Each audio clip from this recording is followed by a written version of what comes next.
कैसे हो? चलिए आज हम शुरू करने जा रहे हैं अपना अगला टेंस पास्ट कंटिन्यूअस। अपना जो पास्ट इंडेफिनिट था वो अपना पिछले वीडियो में कंप्लीट हो गया था। यदि आपका उससे रिलेटेड कोई भी डाउट रह जाता है तो आप कमेंट बॉक्स में अपना डाउट मेंशन कर दीजिएगा। तो आइए आज हम पढ़ते हैं अपना अगला टेंस पास्ट कंटिन्यूअस। तो इससे पहले जिस भी भाई ने वीडियो को लाइक नहीं किया है वो वीडियो को लाइक कर दे और फटाफट से सभी को शेयर करके और सब्सक्राइब तो जरूर करना है। तो आइए शुरुआत करते हैं हम पास्ट कंटिन्यूअस की। तो जो पास्ट कंटिन्यूअस है इसकी हम अगर बात करें जो HV यानी हेल्पिंग वर्ब वो इसमें होती है वॉज और वर्ब। यानी आपका सेंटेंस यदि सिंगुलर है तो आपको वॉज लगाना है और यदि आपका सेंटेंस प्लूरल है तो आपको वर्ब लगाना है। इसके आगे हम बात करते हैं मेन वर्ब की। इसमें मेन वर्ब होती है फर्स्ट फॉर्म में ING। यानी मेन वर्ब की फर्स्ट फॉर्म में आपको क्या जोड़ देना है? ING जोड़ देना है। अब आइए बात करते हैं इसकी पहचान की कि इसको हिंदी वाक्य में कैसे पहचाना जाए। तो ये बात याद रखना, अगर हिंदी वाक्य के लास्ट में आपको रहा था, रही थी और रहे थे दिख जाए तो समझ जाना वो कौन सा टेंस है? Past continuous. तो ये पास्ट कंटिन्यूअस के कुछ बेसिक रूल्स हैं जो मैं आपको बताने जा रहा हूं। तो अब आइए हम शुरुआत करते हैं। जैसे कि हर टेंस में हम सेंटेंस बनाना सीखते हैं उसी प्रकार इसमें भी हम सेंटेंस बनाते हैं। तो सेंटेंस बनाने से पहले वही बात कि अपने सेंटेंस कितने प्रकार के होते हैं? 4 प्रकार के। तो सबसे पहला हम सेंटेंस पढ़ने जा रहे हैं सिंपल सेंटेंस यानी साधारण वाक्य। सिंपल सेंटेंस का मतलब क्या होता है? साधारण वाक्य। जैसा कि मैं हर वीडियो में आपको इसके बारे में बताता ही रहता हूं कि जो सिंपल सेंटेंस है केवल पास्ट इंडेफिनिट और प्रेजेंट इंडेफिनिट को छोड़कर सारे सिंपल सेंटेंसों का जो नियम है वो कुछ भी नहीं कहता है। कुछ भी नहीं कहता है तो इसका मतलब जो अपना NF यानी नॉर्मल फॉर्मूला है वो ऐसे का ऐसा ही लागू हो जाएगा।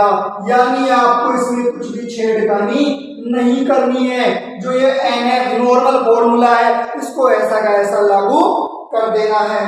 तो आइए अब इसका हम एक सेंटेंस लेते हैं। जैसे राम जयपुर जा रहा था। राम जयपुर जा रहा था।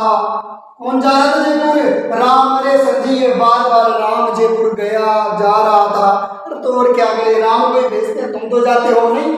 तो देखिए राम जयपुर जा रहा था। अब आपके सामने ये सिंपल सेंटेंस है और सिंपल सेंटेंस के बारे में मैंने कहा था किसका नियम कुछ नहीं कहता है। कुछ नहीं कहता है तो ये फॉर्मूला ऐसा कैसा लागू कर दो। अब ये फॉर्मूला ऐसा कैसे लागू करो तो सबसे पहले फॉर्मूला क्या है?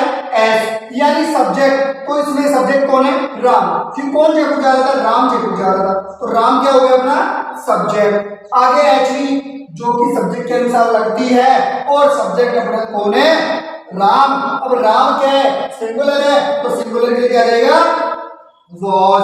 अब आगे बात करें मेन वर्ब। मेन वर्ब कौन सी आती है? फर्स्ट फॉर्म और उसमें ING और मुख्य क्रिया हिंदी वाक्य के हमेशा कहाँ आती है? लास्ट में। जा रहा था यानी जाना, जाने को अंग्रेजी में कहते हैं गो और गो की फर्स्ट फॉर्म होती है गो और गो में क्या जोड़ दो? ING। तो ये लो ING जोड़ दिया सर जी। अब आ गया ऑब्जेक्ट। ऑब्जेक्ट यानी कर्म। कहाँ जा रहा था? जयपुर। जयपुर अब जगह है तो बीच में लगा दो टू। तो अपना ये सेंटेंस हो गया Ram was going to Jaipur यानी राम जयपुर जा रहा था। तो ये सीधी सी बात थी अपने सिंपल सेंटेंस की। इसी के साथ में हम लेते हैं अपना अगला सेंटेंस यानी कि नेगेटिव सेंटेंस। अगला सेंटेंस कौन सा है? Negative sentence. और नेगेटिव सेंटेंस जो है इसको हिंदी में कहते हैं नकारात्मक वाक्य। नकारात्मक वाक्य यानी उसमें आपके क्या आएगा? नोट आएगा। क्या आएगा उस वाक्य में? नोट आएगा। और जब हिंदी वाक्य की अंग्रेजी बनाते हैं तो ये नोट कौन से नंबर पे आएगा? तीसरे नंबर पे। कौन से नंबर पे आएगा? तीसरे नंबर पे। जैसे कि हर वीडियो में मैं आपको बताता हूं कि जो अपना ये नोट है वो कहां आएगा नेगेटिव सेंटेंस में? तीसरे नंबर पे, चाहे कोई सा ही टेंस हो, नेगेटिव सेंटेंस में जो नोट है वो हमेशा तीसरे नंबर पे आएगा। तो यहां भी नोट कौन से नंबर पे? तीसरे नंबर पे। अब इसका नियम छोटा सा है, नोट तीसरे नंबर पे आएगा तो एनएफ में क्या कर देना है आपको, 1 2 और 3 तीसरे नंबर पे क्या लगा दो, नोट लगा दो। तो ये लो तीसरे नंबर पे मैंने लगा दिया आपका ये नोट, जिसको कि मैं बड़े प्यार से हटीला हिसाब भी कहता हूं। तो ये देखिए आपका ये बढ़ गया नेगेटिव सेंटेंस का फॉर्मूला। अब नेगेटिव सेंटेंस का फॉर्मूला बन गया तो अब इसको एक सेंटेंस लेके करते हैं। तो देखिए जैसे राम जयपुर नहीं जा रहा था, राम जयपुर नहीं जा रहा था। अरे भाई ये जयपुर नहीं जा रहा, मना कर दिया तुमने, नजर लगा दी बेचारे को कि सर जी बार बार आप इसको ही जयपुर भेज दे रहे हो, इसलिए इस बार अब क्या हो रहा है, राम जयपुर नहीं जा रहा था, यानी राम जयपुर नहीं जा रहा था। अब नहीं जा रहा था तो ये आपका हो गया पास्ट कंटिन्यूअस सेंटेंस, यानी रहा था। अब क्या करो, आपके सामने फॉर्मूला है, बन गया, नहीं बना फॉर्मूला तो फिर भी आपके सामने वो वाली ट्रिक, इसको हमेशा याद रखना, टीएसएफ का नियम। सबसे पहले वाक्य को देख के टेंस पहचानो, फिर सेंटेंस पहचानो और फिर बना दो फॉर्मूला।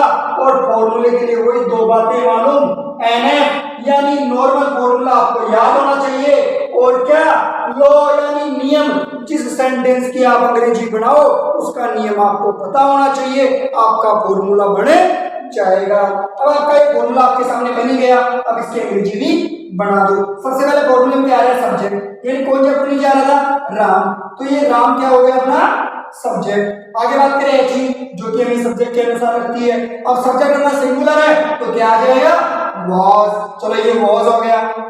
इसके बाद तीसरे नंबर पे नोट, ये हटीला हिसाब है, इसको उतार दो। आगे मैन वर्ब, वो आती है हिंदी वाक्य के लास्ट में, जा रहा था, जाने को कहते हैं गो, और गो की फर्स्ट फॉर्म गो, और मैन वर्ब की फर्स्ट फॉर्म में क्या जोड़ देना है, आईएनजी। तो ये लो इसमें क्या जोड़ दिया, आईएनजी। आगे बात करें ऑब्जेक्ट, कहां नहीं जा रहा था, जयपुर, और वो जयपुर वही गंतव्य स्थान जगह है तो बीच में लगा दो टू। तो ये बन गया अपना sentence, Ram was not going to Jaipur. तो गाइस ये था अपना पास्ट कंटिन्यूअस का सिंपल और नेगेटिव सेंटेंस। बहुत ही आसान, बहुत ही बिल्कुल इजी है, बस आपको ये कुछ नियम पता होना चाहिए, आपके लिए बहुत ही ज्यादा आसान हो जाएगा।